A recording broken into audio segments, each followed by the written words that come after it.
олевяването на държавата като цяло доведе до тази дългова спирала, в която се намираме, но това го причини Асен Василев, не Влади Горанов. Това са факти. Митко, ние сме учени да бъдем скромни. Така сме учени. Да бъдеш скромен не значи да нямаш самочувствие. Кой в тази държава е направил повече от мен, теб, нас за тези 20 години? Няма такъв.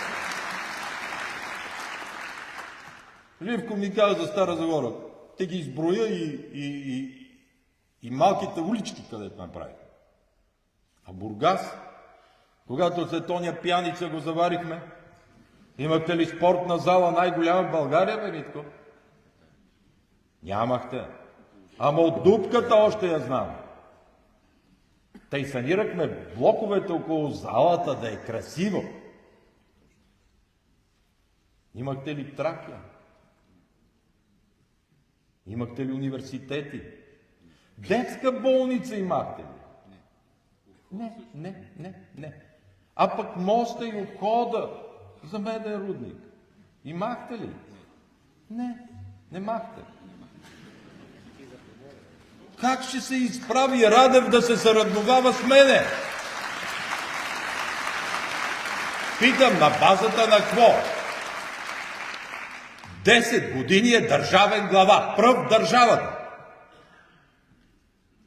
На Нова година със затаен дъх слушахме на държавния глава, върховен главнокомандващ на армията, речта. 10 години, не една. Като каже олигархия, да каже коя е. Аз твърдя, че в ГЕРБ няма олигарси. Който иска да дойде ме намери в банка. Знам всеки един къде живее. Като казваш олигархия, кажи им имената. И да не стане сега след 4 март, като си покаже хората, защото умишлено не ги показва, а социолозите не знам какво мерят. Сигурно неговия рейтинг, най-вероятно, защото той няма партия, няма хора. Протестен вод, окей. Но като си покаже хората, защото ето ги моите хора. Ето. Това са моите хора. Всеки един от вас има своите свършени работи, своите активи и своите пасиви. Безгрешни хора няма. И моя Конфуций не случайно каза, ние за това сме политици, да сме виновни, иначе най-грешно е да кажеш, че са виновни хората, а още по-грешно е да им кажеш, че живеят добре. Защото колкото им кажеш, че по-живеят добре, независимо от всички трендове, в заплати, в спестявания, в банки и така нататък, това е обида. Тъй като ние имаме най-силната народопсихология в света. Ние имаме народни поговорки, които да се чуди човек, но от векове върват. Няма ненаказано добро. Това е... Но всяко зло за добро. И много хубаво не е на хубаво. Къде го има това? Вместо да се радваш, че ти е хубаво. И Митко затова викаме, много хубаво не е на хубаво, нали, да сме по-потиснати. Не смееме да се зарадваме. Само, че пък всяко зло за добро. Това пък ти дава оптимизма. Макар, че към него винаги се прибавя, че никое зло не идва само. Това е. Но това е нашия народ. Ние сме всичките частичка от него. Това сме ние. Да, свършихме си работата и сега трябва да обясниме с какво ще надградим. Понеже сутринта дойдох по-рано и можах да разговарям по области, по групи, да използваме времето с колегите, какво установявам? На нито едно населено место, нито един от вас не ми каза кои са хората на Радев. На нито едно место не ми казвате, че има някаква вълна там.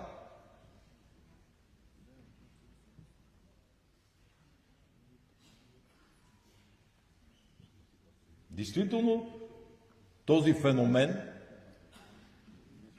да видим как ще се развие в следващите седмици и години. Защото ние за 20 години сме това. Разбира се, им пожелавам успех. Политиката е състезание. Аз не изпитвам омраза в политиката. Затова ние искаме да показваме какво сме направили. Срещу нас да видим какво ще изкара. Второто, за което много от вас се интересуват, е това правителство. И какво прави Запрянов в него. Света е в война. И в Украйна, и в Газа, в Иран. И нашите евроатлантически партньори в тази сфера вярват на ГЕРБ. И затова най-коректно се съгласих да остане в правителство. Иначе, това правителство мога да го формулирам като правителството на ППДБ, Ахмед Доган и Радев. Той ще се опитва, президента, бившия Радев, да се разграничи от това правителство, защото то от първия ден е с фалстарт. И то чудовищен скандал. Въобще не искам, дори съм забранил ГЕРБ да коментират и Петро Хами, как му беше името на този за честни избори, защото за нас в момента сценария, разпространен от Радостин Василев от записа, върви в пълна сила. А то е ала бала с президента, да пипнат машините, затова съм убеден, че ще сменят електронно управление, с тяхно МВР, което направи. Тези избори няма да са честни. Тези избори ще се опитат, както преди години, да им направят по-голяма разлика с нас. И затова сутринта питах, Бургас, Стара Загора, подред.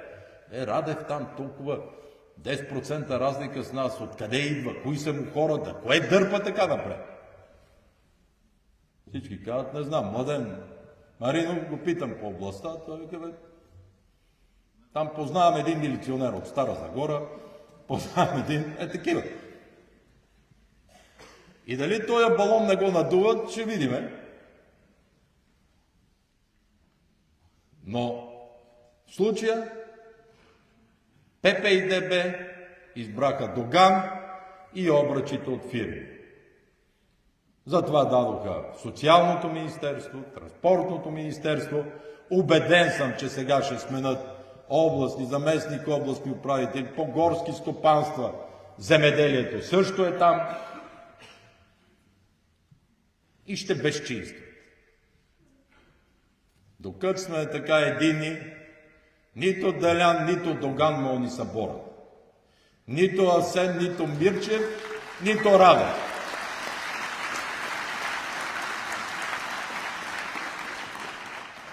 Българина обича силно да люби и силно да мрази. Ние бяхме в конфигурация, в която станахме мразени. Но свършихме работа. Сега пак българския народ има поговорка: всяка коза на своя крак. Нямаме общо с никоя друга партия. Оставяме ги на другите да си избират който иска. Ние сме ГЕРБ и такива ще оставим. Добрият резултат на ГЕРБ ще покаже как ще се разпредели бъдещето. Не съм оптимист за ситуацията в България. Но пък, днеска ми прочетоха, ние вече се информираме само от статусите на Радев, беше написал нещо, че много добре вървели немските инвестиции. А немските инвестиции вървяха добре, защото Пап Перкер дойде и каза: аз дойдох заради Бойко, дойдох, защото в България няма корупция. Деница Томислав, министъра на икономиката, между другото много свестен министър от ИТН, който беше, направиха всичко, 2 завода, 3 в Стара Загора ще купат. Над 12 милиарда евро е износа, по-голям от вноса от Германия.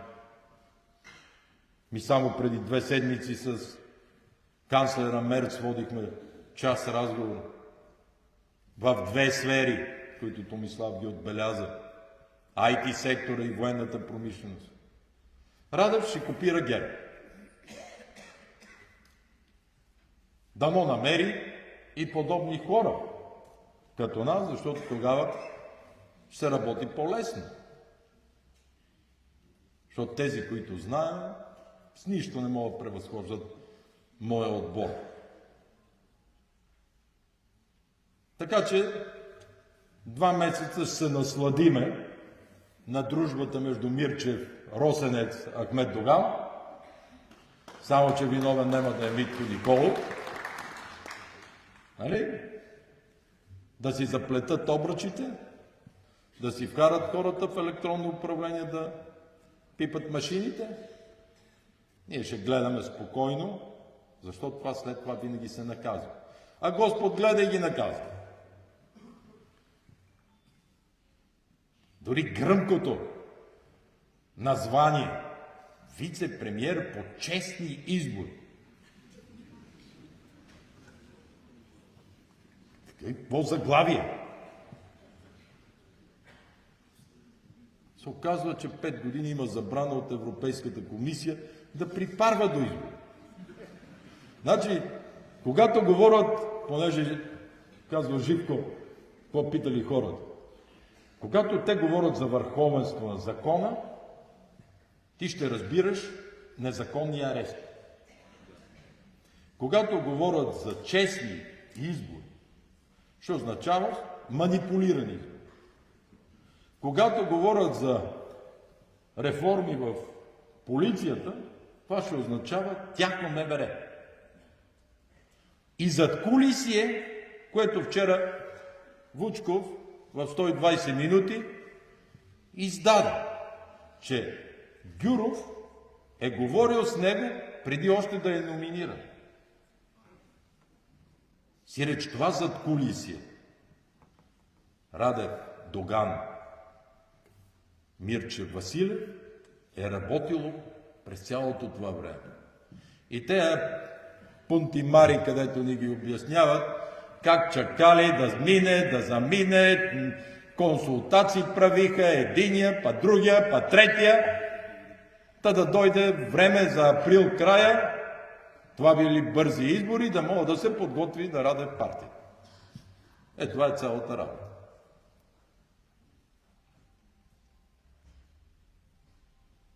Не знам дали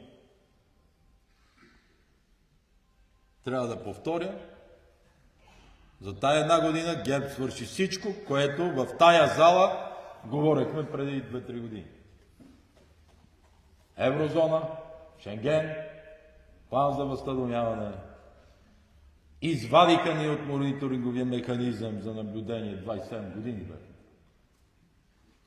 Всичко свършиха. И за благодарност ни репът етикети. Тези, които с нищо не допринесоха по този ни път. Ние ви заведохме в сърцето на Европа. Ние в рамките на 10 дни подписахме с президента Тръмп, нашия Ники Младенов, защото и той е бил тук, отговаря за газа, Желязко подписа с Тръмп, на другата седмица с Урсула фон дер Лайен, Мерц, Пленкович, Мицотакис и аз, Роберто Мацола, Взехме решенията, изпратихме пратеници сега в Белия дом. Кой по-добре от мене това би могъл да го прави? Или като го изрази в статус, мисли, че някой ще е забравил толкова бързо какво сме правили и какво правим.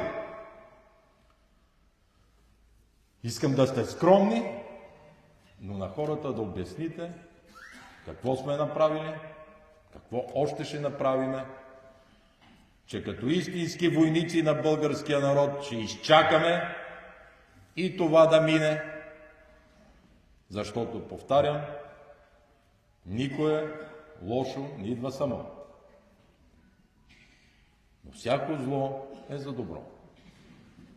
Тези протести бяха най-доброто, което ГЕРБ можеше да получи.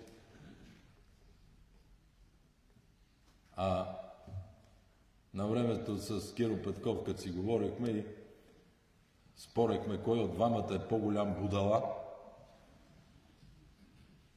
може би за момента той, защото изпадна, да не се окаже, че и аз съм същия.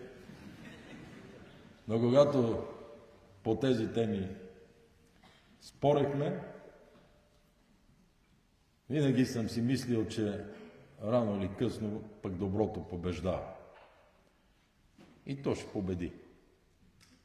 И победата ще си бъде за нас.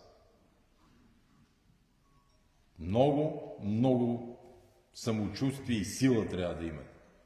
Защото ще дойде време да сме нужни пак с цялата си сила на хората. Тези ще се изпокарат. Това е вода и олио. А ние сме с много ясни позиции. За мир, но подкрепям Украйна. Да, и това ни е проблем. И това ни носи отлив на гласове. Много добре го знам. Деси Танева всеки път ми казва, стига с тази Украйна, малко да намалиме. Но това са принципи, това са позиции. И украинското знаме стои във всички зали на ГЕРБ. И ППД няма какво да кажат. Нека се съберат с Радев. Нека да им е честито на техните избиратели. Защото Радев много тънко играе. Хем за Русия, ма хем и за Европа, ма хем и за Америка. Хубаво да е. Ние това сме го направили. С кое ще надградиш? Росен Желязко бил подписал, защото поканата беше до Радев. Той не отиде. И той е получил, когато е бил още президент, в неделята. Само, че Росен Желязков куражлия, стана, отида, подписа, седна с Тръмп. И сега сме си ние. И това ние свършихме. Карайте внимателно, оставаме, като се прибирате, спазвайте закона. Тези, които искат да продължим в дискусиите по другите теми, знаят къде да ни намерят тук по залите. Специално на Живко за домакинството благодаря. Специално на Христо Янев, не треньора на ЦСК, макар че ни е приятел, кмета на Обзор се казва така, който не го познава, за това, че ни вдигна, така, ни обърна внимание за проблемите. Дидо, всички, както се разпоредихме. Хубав понеделник.